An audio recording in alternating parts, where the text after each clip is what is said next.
Okay, so welcome to this new recording on the subject of data science, how to leverage data, make the most of it, even monetize the data that we have.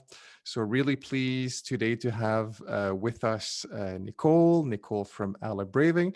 Thank you, Nicole, for accepting the invitation. Thanks for having me. Perfect. So, little story. Nicole and I, we've worked together for this big software company called IBM. Um, You might have heard of it. y- yeah, exactly. So that was fun times. There was a lot of stories we can share, but not today. No. So in this first segment, as usual, we'd like to talk about the person that we have on board, about their background, and the always interesting pathway to data science. I like to say that there is no, it's not a linear pathway. I mean, there is no such thing as a data science program in Canada. And for the little story about the people that are going to watch this video. You're from, well, I'll let say where you're from, actually. No. I'm originally from New Jersey, but I've been in New York State for 25 years. So it's been a long time I've been in New York. So right now I'm in Western New York, a little bit more rural, and it's gorgeous. So if you're only familiar with New York City, there's a lot more to the state to explore. Oh yeah, well, I mean, being from Montreal, we're not too far away from Vermont and to New York as well. So yeah, there is more to it than downtown New York City, certainly. So I mean, would you agree that even in colleges and universities, even in the United States, there is no such program as data science as an undergrad? Usually you tend to specialize in a master's program or graduate's degree. What do you think? More and more, I'm seeing data science and data analytics programs that are emerging. Many are online because they're really True. looking to target professionals who are looking to get into the data science field. So I'm seeing more and more, whether it's a certificate kind of short experience all the way to degree programs that are focusing on it. So it really evolved quite a bit, even just in the past, 2 or 3 years. Now that you've mentioned that, there's, in the education system in Quebec is really different. It's closer to the French one than to anything else that, we can see in even in the rest of Canada and in the US. So we've got the high school, and then we've got a thing called CEGEP, which is kind of 2 years.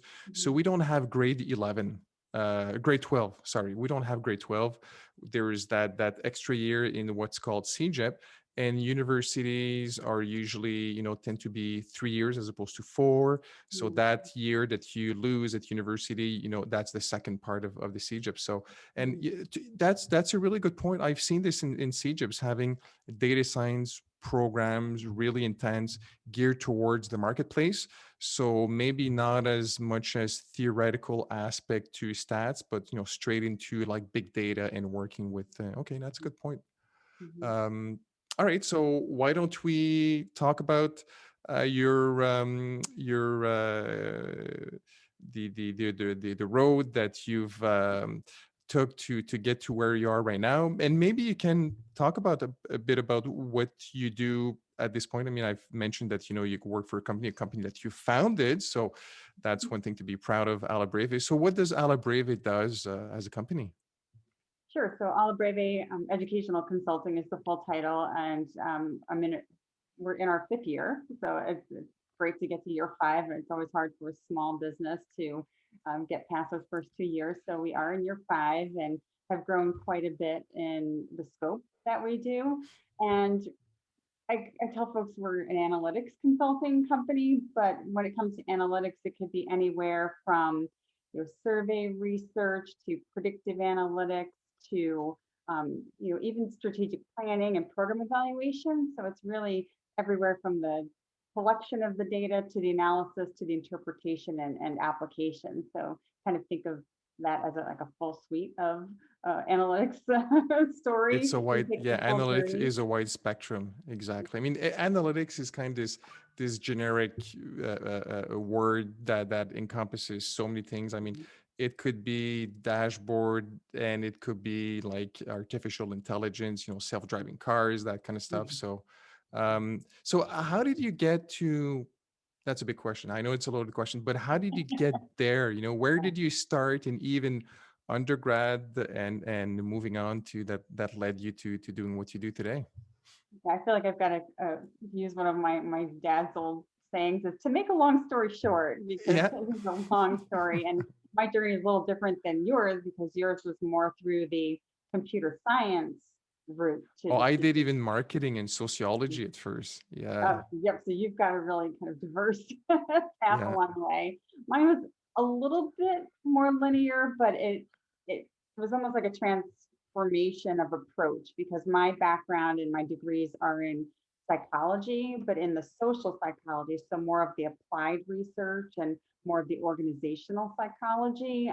Think about attitude and behavior change. The psychology of advertising, like that kind of end of psychology. I was really interested in persuasion research and um, along that path. So any data and research was really with the design of how do we collect this information and analyze it so that we can understand attitude and behavior change. A lot of the work that I did was more on health psychology and how do you change attitudes and behaviors to engage in more healthy practices. So Interesting. that's kind And of where so, it and started. how does it work when you study psychology? Is it kind of a specialty where you have to decide, am I going to be kind of a clinical psychologist, sitting down with people and engaging in conversation, or am I going to be more research oriented, more numbers driven, maybe less? Is this how it works, kind of thing? Yeah, when I was in my sophomore year, because I started as a psychology major, like many do, and just say, I don't really know where this is going to go, but I know this is the field I'm interested in.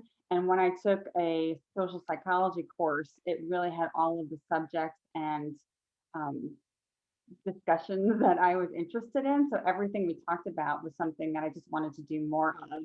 And similarly, I also took my first statistics course in college. I avoided it in high school. I took the calculus route thinking that was more interesting. And then once I took statistics in college because I had to, I said, this is everywhere. This is kind of unlocked the door. And I just took every statistics course in undergrad and graduate school that I could with the thought of how do I use these statistics and these approaches to answer these human behavior questions. And so that's really where I started, more from that kind of top down look of how do I answer these questions and utilize these statistical approaches to get there. um, and then as the years go by, there's more and more of the discussion about data mining and letting the data speak for themselves and uncovering the patterns. And from a social science background, that kind of is a little cognitive dissonance. You get this like kind of little pain going, wait a minute, and letting the data speak for yourself. But as a social scientist, you should be coming at it with a certain approach and question and hypothesis that you might want to explore. So it was really this kind of mental shift of, it's okay to uncover those patterns, but I always go back to, we are uncovering these patterns in the data, but so what? What do we do with it? I mean, and this is where, social science meets statistics at the middle. And I think this is a perfect marriage, because if you think about all of the theories and all the how can I say this? All the optimal ways of how can I say, dealing with certain situations in life, and kind of optimizing. Well, I don't want to say optimizing your life, but you know what I mean, right? So what's good for you, and the better settings and better life environments, and understanding, what's the correlation about maybe a work environment or an individual environment and its life outcome. I don't know if that makes sense. I mean, everything is driven by those analytics that you're doing. I mean, what the psychologists have in their hands today about, guiding and counseling their customers, everything has started with, the kind of studies that you've done. I mean, it's number based. it went from observational now to something concrete, with statistics and proven and the p-value and that kind of stuff. So I think it's really important. Yeah.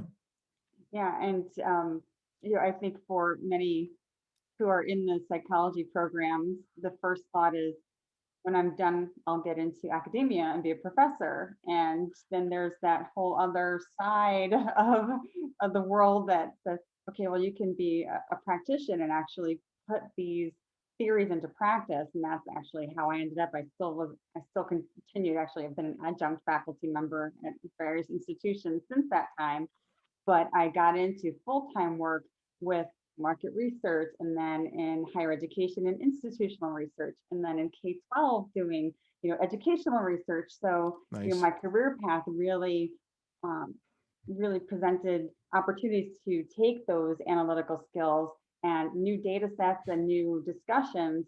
But how do we now understand more about what the business needs and what we can do? And that's kind of where predictive analytics started to enter the equation. Sorry for that pun, but enter the equation because that was part of the research, is predicting. We were predicting outcomes, but it wasn't called predictive analytics then. It was just the statistics that you needed to do to be able to predict whether or not somebody would purchase again, whether they would return to the institution, whether they would donate to an institution. So it just became part of the work environment.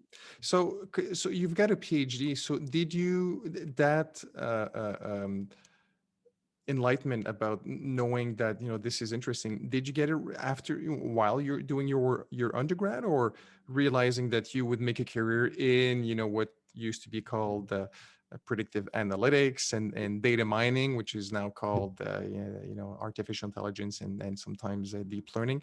So did you knew that that was where your career would lead you to when you were undergrad, or it was later on, while digging and realizing that that would be something that you would want to do as a career, not only in academia? That's a really good question, because I was just speaking with a young lady who's in a data analytics program, and we are talking about career paths. And it's interesting because you don't always know what you want to do because the jobs might not exist. But when you start to work in the field, you know what you don't want to do. So I knew I So didn't true. want to be, staring at spreadsheets and in a cubicle and disconnected and just kind of locked to my computer all I'm the day. same. I got to see people. I got to talk to people. I mean, I, as much as I enjoy numbers, I like to qual and quantitative. I mean, I like to see people, understanding what's going on and all that kind of stuff. Yeah. The problem solving end of it. I think that's where it gets exciting. And I was talking with her about, you've got these opportunities where you've kind of got this data science, data analytics, where you've got the statistical component, you've got the programming component, but then you also have this problem solving skill set. And sometimes that doesn't get as much attention. But one of the things that I stick to, I don't know if you've ever read Dan Pink's A Whole New Mind. It's No, a I little did not, but older.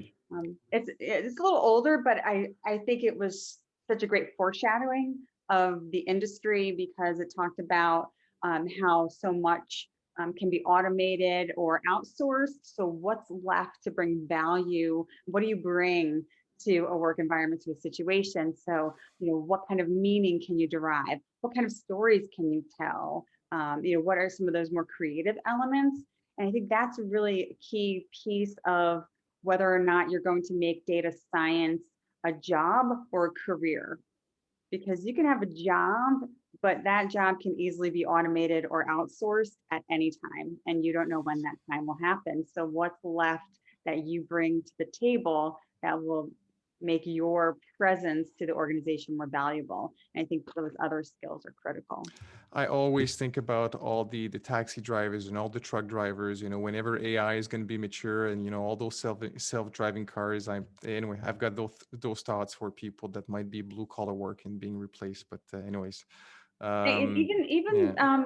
practitioners, I've had conversations in past job settings where there was a concern about exploring new technologies because will we lose staff if we have the new technology brought in? And I, I'm just referencing all of my mentors over the year. My graduate school advisor would always say it's not either or, but both and more. With the technology and the expertise, I mean, you can move mountains and take your organization to a different level, but you have to have that vision to get there. And I guess that's why I started Absolutely. my own company. Nice. Really nice. Do you want to talk about maybe for a few moments, your career path, IBM and all that kind of stuff before we move on to how that shifted your perception and anchoring your thought about, doing data science and sticking in data science? Any work experience that have confirmed that decision? I think every career iteration just reemphasizes what you provide, or what you, again, what value do you bring to the industry, or to the field of data science in this case. So my path was really, postgraduate school. I went into, I guess to say, my first kind of long-term real job was in institutional research, and then into K-12 educational research. So I spent, 15 plus years using data to help organizations and institutions do better for students. And that's important work. And there weren't a whole lot of people doing that at the time. And so, I mean, I got excited because there's always a new problem to solve, and there's always a program to evaluate, and there's always a way to reduce students at risk, or to improve graduation rates. So there's so many scenarios that data can inform if done well. So And I'm pretty sure that was very energizing. the Okay. dynamics of the issues must change school by school, region by region. Sure. There, Mhm. there's no way that can be plug and play, right? There's so many different Right. dynamics going on Yeah. based on social demographics of and the environment surrounding the school and the people attending. Um, Yeah, exactly. And there were a lot of black box solutions that were one size fits all formula. And that's not the way it works, because students aren't one size fits all. Institutions aren't one size fits all. So yeah, so it's important to Software have company have that tried to do understanding of this. the data. Yeah, software companies have meant to do this, automating AI. But anyways, I don't. Mhm. Whenever you're involving, people and individual, there has to be, a person analyzing and interpreting the data. That's yeah. So to me, it usually goes back to how can you evolve the topic at hand, right? Are you able to increase the level of understanding of the underlying issue as well? I mean, it's not only about the prediction, but to me, it's one part is prediction, the other part is understanding what's going on, right? Mm-mm. Mhm. And because if Yeah, you've got insights but you're not acting on them, then what's the point? And exactly. Yeah. so the work that I was doing in education, I was using IBM software and started to present at some of IBM's conferences. And um, you know, in about a year after getting involved and networking with a lot of IBM folks, there was an opportunity at IBM to be able to do these things kind of at a national level. A little distraction there. To do some Was of that this your work at a dog? national level. Yeah, I call them my lab assistants, so because they're labs. So, the opportunity to work with IBM and to work with institutions around the country, and that was a great opportunity. And similarly, I saw Nice. there weren't a lot of people out there working with schools to do this, and so I felt that that was something that I could provide value for. Is there's a need, but oftentimes we're spending data scientist energy on more big business as opposed to public sector and educational institutions. So that's where Absolutely. IBM led to my business, because then I saw an opportunity to do that even more on a full-time basis. So that's why I started my company and partnered with IBM to continue to support the schools as I was before. Coming full circle, you know, using IBM tools and then leading to an IBM job and then, you know, starting your company and now IBM's a business partner. I mean, I think this is a fascinating story. This is really cool. And now reconnecting with IBMers, former IBMers. There you go.